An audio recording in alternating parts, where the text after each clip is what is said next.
Assalamualaikum warahmatullahi wabarakatuh. Abbaa warraa tokkootu ture.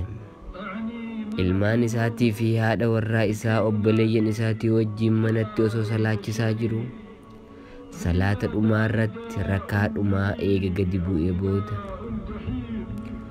yeroo attahayyaatuuf silaa taa'uuf deeman akka malee ture. Edaanuu duruu Rabbiin lubbuu isaa fudhate. Malakul mawtiin duruu dhufe. Malakul mawtiin duruu dhufee ru'ee isaa fuudhe. Jarrinis sujuuda rakka malee eega turan booda isaan kana keessaa tokko ol godhatee ilaale. Yeroo sossoosu miila isaa tuqee ruhiin isaa waan irraa baatee jirtuuf ni kufe. Sossoo'insa inni sossooseerra. Yaa obboleeyyan kiyya, lubbuun eessatti akka baatu yoom akka baatu ilmi namaa tokko hin beeku. Namni waa dhukkubsateefis hin du'u, waa fayyaa qabaateefis du'a nan qatu. Kana inni isa sossoose kun dirqama salaata kana bakkaan gayuuf bakka isaa bu'ee sujuudee Allahu akbar je'ee sagalee ol fuudhee eega isaan ol godhatan booda mixiyyoon isaa intalti dubraa isaa isa duubaan salaataa jirtu akka malee rifattee karaa isaa yeroo fiigdutti haati isiidhaa isa qabdee dirqama salaata Rabbii fixuun dirqama.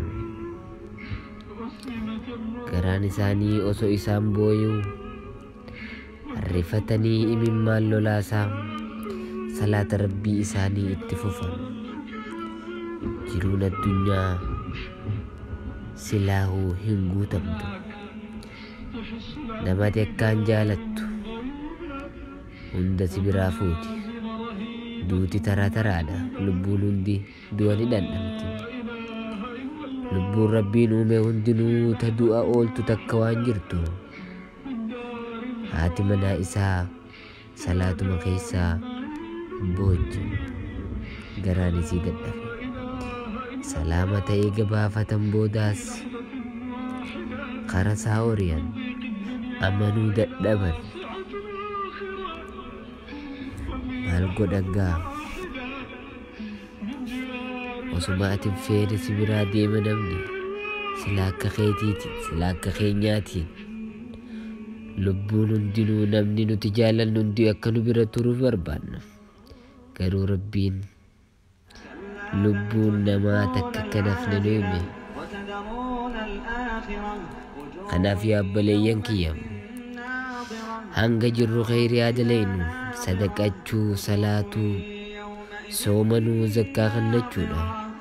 Baankii addunyaa banuurra baankii akhiraa banannu.